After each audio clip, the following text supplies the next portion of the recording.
पास पड़ोस में होने वाले परिवर्तन। कक्षा 6 पाठ 4। पहला प्रश्न, परिवर्तन किसे कहते हैं? वस्तु की अवस्था, आकार, रंग, स्वाद एवं गंध तथा प्रकृति में निरंतर होने वाले बदलाव को परिवर्तन कहते हैं। अगला प्रश्न, परिवर्तन कितने प्रकार के होते हैं? उत्तर, हमारे आसपास प्रकृति में कई प्रकार के परिवर्तन होते हैं जो निम्न प्रकार से हैं। पहला, मंद तथा तीव्र परिवर्तन। दूसरा, अनुकूल तथा प्रतिकूल परिवर्तन। तीसरा, नियमित तथा अनियमित परिवर्तन। चौथा, प्रत्यावर्तित तथा अप्रत्यावर्तित परिवर्तन। पांचवा, भौतिक तथा रासायनिक परिवर्तन। छठवां, प्राकृतिक तथा कृत्रिम परिवर्तन। सातवां, अनियंत्रित तथा नियंत्रित परिवर्तन। आठवां, जटिल परिवर्तन। अगला प्रश्न, अनुकूल तथा प्रतिकूल परिवर्तन से क्या तात्पर्य है? उत्तर, उपयोगी तथा लाभदायक परिवर्तन को अनुकूल परिवर्तन कहते हैं, जबकि अनुपयोगी तथा हानिकारक परिवर्तन को प्रतिकूल परिवर्तन कहते हैं। अगला प्रश्न, एक उदाहरण देकर समझाइए कि किस प्रकार से एक ही परिवर्तन कभी अनुकूल तथा कभी प्रतिकूल हो जाता है। उत्तर, एक ही परिवर्तन कभी अनुकूल तो कभी प्रतिकूल हो सकता है। जैसे फसल तैयार करते समय वर्षा का होना अनुकूल है, परंतु फसल पक जाने पर वर्षा का होना प्रतिकूल परिवर्तन है। अगला प्रश्न, नियमित तथा अनियमित परिवर्तन किसे कहते हैं? उत्तर, निश्चित समय में लगातार होते रहने वाले परिवर्तन को नियमित परिवर्तन कहते हैं तथा वे परिवर्तन जिनका समय निश्चित नहीं होता है अनियमित परिवर्तन कहते हैं। अगला प्रश्न, प्रत्यावर्तित परिवर्तन को उदाहरण सहित लिखिए। उत्तर, ऐसे परिवर्तन जिसमें परिस्थितियां उलट देने पर पदार्थ वापस अपनी पूर्व अवस्था में आ जाते हैं प्रत्यावर्तित परिवर्तन कहलाते हैं। जैसे उदाहरण इसका, रबर बैंड या स्प्रिंग को खींचना और खींचकर छोड़ देना। अगला प्रश्न, भौतिक परिवर्तन से आप क्या समझते हैं? उत्तर, ऐसा परिवर्तन जिसमें पदार्थ का रूप बदल जाता है परंतु कोई नया पदार्थ नहीं बनता है भौतिक परिवर्तन कहलाता है।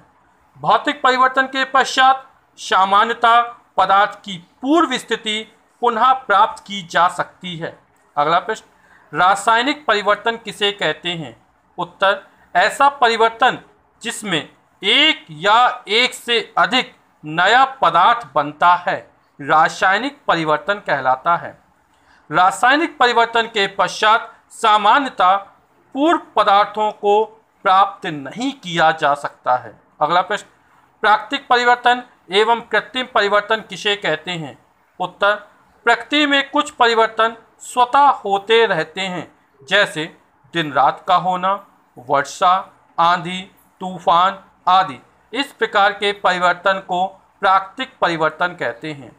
मानव द्वारा किए गए परिवर्तन जैसे लकड़ी से मेज, कुर्सी या तख्त बनाना आदि को कृत्रिम परिवर्तन कहते हैं। अगला प्रश्न, अनियंत्रित परिवर्तन को उदाहरण देकर समझाइए। उत्तर, ऐसे परिवर्तन जिन पर अपना कोई नियंत्रण नहीं रहता अनियंत्रित परिवर्तन है।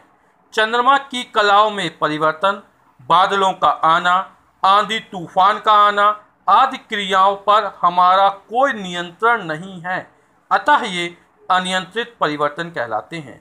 अगला प्रश्न, जटिल परिवर्तन के उदाहरण लिखिए। उत्तर, पेट्रोलियम उत्पाद जैसे पेट्रोल, डीजल, मिट्टी का तेल आदि का प्राप्त होना, शरीर में होने वाली विभिन्न क्रियाएं जैसे पाचन, श्वसन, उत्सर्जन आदि जटिल परिवर्तन के उदाहरण हैं।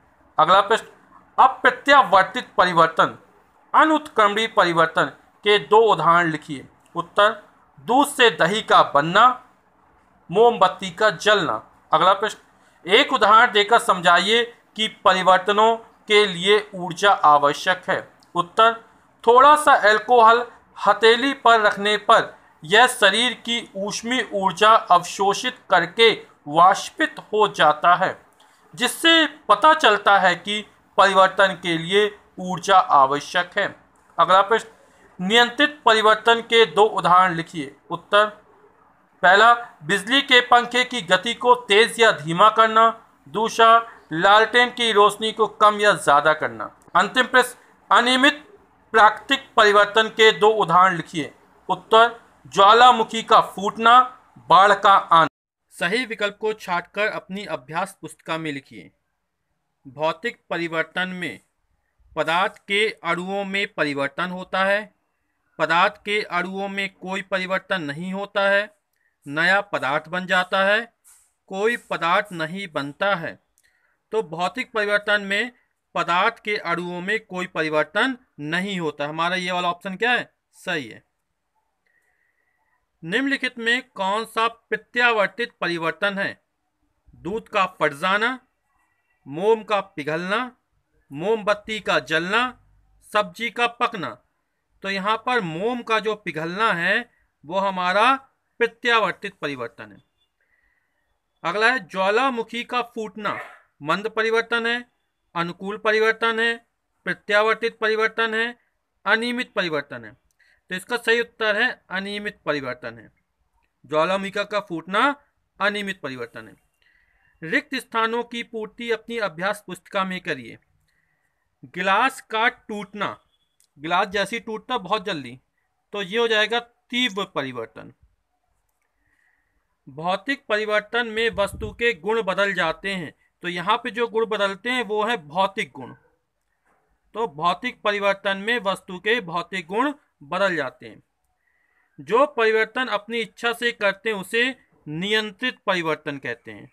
नियंत्रण में होता है इसलिए नियंत्रित परिवर्तन। घड़ी के पेंडुलम का दोलन एक निश्चित समय में आता है, तो यहाँ पर यह परिवर्तन होगा वो नियमित परिवर्तन है। घड़ी के पेंडुलम का दोलन नियमित परिवर्तन है। अगला है सही कथन पर सही का निशान तथा गलत कथन पर गलत का निशान लगाए। फल को चाकू से काटने पर चाकू तथा फल के बीच पारस्परिक क्रिया होती है, बिल्कुल सही है।